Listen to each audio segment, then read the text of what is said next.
History remembers empires by their victories, but it never forgets the way they fall. In the final days of ancient Egypt, the most powerful kingdom on earth did not collapse in a single battle. It unraveled through ambition, obsession, and a series of calculated alliances that blurred the line between love and war. At the center of it all stood a queen, young, brilliant, and dangerously underestimated. Cleopatra was not simply a ruler of Egypt. She was a strategist in a world dominated by men who commanded legions. And yet, even she could not outrun what was coming. Far beyond the Nile, a republic was tearing itself apart. Rome, the rising superpower, was drowning in its own blood as generals turned against each other in wars that would decide the fate of the known world. One of those men was Julius Caesar, a commander whose victories reshaped continents and whose ambition would bring him to Egypt's shores. Another was Antony, a warrior forged in loyalty and excess, whose destiny would become entangled with a foreign queen. And watching from the shadows, patient, calculating, and relentless, was a young heir named Octavian. 3 men, 1 queen, and a chain of decisions that would ignite one of the most consequential power struggles in history. This was not just a story of romance.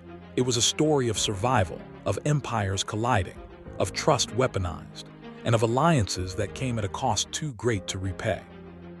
Because long before the final defeat at the Battle of Actium, the outcome had already begun to take shape, quietly, invisibly, in moments that seemed insignificant at the time. A meeting, a gamble, a risk taken in desperation. History would later remember the spectacle, the grandeur, the tragedy. But beneath it all lay something far darker, a slow, inevitable collapse driven not just by war, but by human nature itself. Power, desire, fear. These were the forces that would decide the fate of Egypt. And once set in motion, they could not be stopped. Long before the fall, before the betrayals, the wars, and the final desperate acts, there was a world already cracking beneath the surface. Egypt, once the unchallenged jewel of the ancient world, was no longer the empire it had been. It was rich, immeasurably so, but fragile, ruled not by native pharaohs, but by a Greek dynasty that had held power since the time of Alexander the Great. For nearly 3 centuries, the Ptolemaic rulers had governed Egypt as outsiders, preserving its traditions but never truly belonging to them. And by the time Cleopatra was born, the dynasty was already in decline. She entered a world of instability. Her father, Ptolemy XII Auletes, ruled not through strength but through dependence on Rome. His throne was maintained not by loyalty from his people, but by the favor of foreign powers. It was a dangerous precedent. Because in Egypt, power was never shared, it was taken. When he died, Cleopatra did not inherit a stable kingdom. She inherited a battlefield disguised as a court. She was only 18, brilliant, multilingual, and politically aware beyond her years. She understood something her predecessors had failed to grasp. Egypt could no longer stand alone, but survival would come at a cost. By tradition, she was forced to rule alongside her younger brother, Ptolemy XII, a child king manipulated by advisors who saw Cleopatra not as a partner, but as a threat. What followed was not a partnership, but a silent war. Allies were bought, loyalties shifted. And within months, Cleopatra found herself exiled from the very kingdom she was meant to rule. She did not flee in defeat, she waited, because across the Mediterranean, a far greater storm was unfolding. Rome was no longer a republic in spirit, only in name. Its leaders had grown too powerful, its armies too loyal to individuals rather than the state. And at the center of this transformation stood a man who had rewritten the rules of power itself. Julius Caesar was not just a general, he was a force. His campaigns in Gaul had expanded Rome's territory and filled its coffers, but they had also made him something dangerous, a man whose influence rivaled the Senate itself. When ordered to surrender his command, he made a decision that would change history. He crossed the Rubicon. That single act ignited a civil war, one that would tear Rome apart from within. On one side stood Caesar. On the other, the forces of the Senate, led by men like Pompey. The war was brutal but swift. Caesar advanced with precision and confidence, defeating his enemies one by one until Pompey himself was forced to flee, seeking refuge in the one place he believed would protect him, Egypt. But Egypt was no longer a neutral ground. It was unstable, divided, and desperate to prove its loyalty to Rome. When Pompey arrived, he did not find sanctuary, he found betrayal. In a calculated move meant to win Caesar's favor, the advisors of Ptolemy XIII ordered Pompey's execution. His death was swift and unnecessary, because when Caesar arrived in Egypt shortly after, he was not pleased. He was disgusted. Pompey had been his rival, but he had also been a Roman. His murder, carried out by a foreign court seeking approval, was not a gesture of loyalty. It was a sign of weakness. Caesar remained in Egypt, not just to settle debts or punish betrayal, but because he saw something else, opportunity. Egypt was wealthy, strategically vital, and politically fractured. And somewhere within that fractured kingdom, a young queen in exile was preparing to make her move. Cleopatra understood the stakes. She could not reclaim her throne through force alone. She did not have the army. But she had something else: timing. In one of the most calculated gambles in history, she arranged to meet Caesar in secret, smuggled into the palace, hidden from her enemies, risking everything on a single encounter. It was not just a meeting, it was a turning point, because from that moment forward, the fate of Egypt would no longer be decided within its own borders. It would be decided by Rome, and by the men who sought to control it. Among them was a soldier who had already proven himself in Caesar's campaigns, a man known for his charisma, his recklessness, and his unshakable loyalty, Mark Antony. At this point, he was not yet entangled in Egypt's fate, not yet bound to Cleopatra's story, but he would be. And when he entered it, he would not leave unchanged. Watching all of this unfold from a distance but with growing awareness was a young man who had inherited not power but a name. Octavian was not a warrior like Antony. He was not a conqueror like Caesar, but he possessed something far more dangerous: patience. Where others acted on impulse, he calculated. Where others sought glory, he sought control. And as alliances began to form between Egypt and Rome, as emotions began to influence decisions that should have been strategic, Octavian watched. He learned.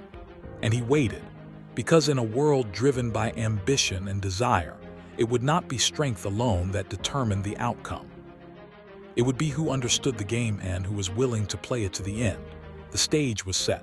A queen fighting for survival, a general at the height of his power, a soldier bound by loyalty, and an heir preparing for something far greater. None of them could see it yet, but their paths were already converging. And once they did, there would be no turning back. Power rarely collapses in a single moment. It erodes slowly, quietly, through decisions that feel necessary at the time. And in Egypt, after the arrival of Julius Caesar, the first cracks began to form, not on the battlefield, but in the choices made behind closed doors. Cleopatra had taken her greatest risk, and it had worked. Her secret meeting with Caesar did more than secure his attention. It secured his protection. With Roman authority now backing her claim, the balance of power in Egypt shifted almost overnight. The fragile rule of Ptolemy XIII began to collapse under the weight of a force it could not resist. What followed was not just political maneuvering, it was war. The conflict that erupted, later known as the Alexandrian War, was brutal and chaotic, fought in the streets, the palace, and even the harbors of Alexandria. Fire consumed parts of the great city, ships burned. Civilians were caught between factions they did not understand. And at the center of it all stood Cleopatra. No longer in exile but not yet secure, Caesar's victory was decisive. Ptolemy XIII was defeated, his forces scattered, his rule ended in the waters of the Nile. Cleopatra was restored to the throne, but victory came with a cost that few acknowledged at the time. Egypt was no longer acting independently. Its throne had been reclaimed through Roman intervention, and that meant Rome now had a stake in its future. It was the first red flag. Because alliances built on necessity often evolve into dependence, and dependence into control. Cleopatra understood the risk. She was not naive. Her relationship with Caesar was not born of romance alone. It was strategic, calculated, essential for survival. But as time passed, the line between strategy and emotion began to blur. She bore him a son, Caesarion. To Egypt, he was more than a child. He was a symbol. A living connection between the ancient kingdom of the Nile and the rising power of Rome. But in Rome, his existence was dangerous, because Caesar already had an heir in mind, and the idea of a foreign queen bearing his child, potentially claiming legitimacy, was not just controversial, it was threatening. Still, Caesar brought Cleopatra to Rome, not as a prisoner, not as a subordinate, but as a guest installed in a villa across the Tiber, visible to a city that was growing increasingly uneasy with its leader. The presence of Cleopatra in Rome was more than symbolic. It sent a message that Caesar was no longer bound by tradition or expectation. He had already declared himself dictator for life. Now, whispers began to spread, whispers of kingship, of monarchy, of a return to a system Rome had overthrown centuries earlier. The tension was undeniable, and it led, inevitably, to one of the most infamous turning points in history. On the Ides of March, in 44 BC, Julius Caesar was assassinated by members of the Senate, men who believed they were saving the Republic by ending the life of the man who threatened it. His death sent shockwaves across the Roman world. And for Cleopatra, it changed everything. Her protector was gone. Her position, once secure, was now uncertain. She returned to Egypt quickly, quietly, carrying with her not just grief, but a renewed awareness of how fragile her power truly was. The second red flag had appeared. Because Caesar's death did not restore stability to Rome, it shattered it. What followed was not peace, but another power struggle. And from the chaos, two figures began to rise, each claiming legitimacy, each preparing for conflict. One was already known, a soldier, a commander, a man who had stood beside Caesar through war and victory alike, Mark Antony. He was charismatic, bold, and deeply loyal to Caesar's legacy. But he was also impulsive, driven by emotion as much as strategy. The other was less obvious, younger, less experienced, but no less determined, Octavian, named as Caesar's adopted son and rightful successor in his will. Where Antony commanded armies, Octavian commanded perception. He understood politics, propaganda, patience. And he understood something else, that power was not always seized on the battlefield. Sometimes it was taken slowly, deliberately, while others destroyed themselves. Together, Antony and Octavian formed an uneasy alliance, alongside Lepidus, creating what became known as the Second Triumvirate. Its purpose was clear, to hunt down Caesar's assassins and to restore order to Rome. But beneath the surface, the alliance was already beginning to fracture, because three men sharing power was never meant to last, and Cleopatra once again found herself at the edge of a shifting world. Years passed, tensions grew, and eventually, the paths of Cleopatra and Mark Antony crossed. Their meeting was not accidental, it was political. Antony summoned Cleopatra to answer questions about her loyalty during the civil wars. But Cleopatra did not arrive as a defendant, she arrived as a queen. Her entrance into Tarsus was calculated to perfection, lavish, theatrical, unforgettable. It was not just a display of wealth, it was a demonstration of power, and it worked. Antony was captivated, not just by her appearance, but by her presence, her intelligence, her ability to command attention without force. Their alliance formed quickly, but like all alliances in this story, it was layered, strategic, personal, and increasingly emotional. This was the third red flag, because Antony was no longer acting solely as a Roman leader.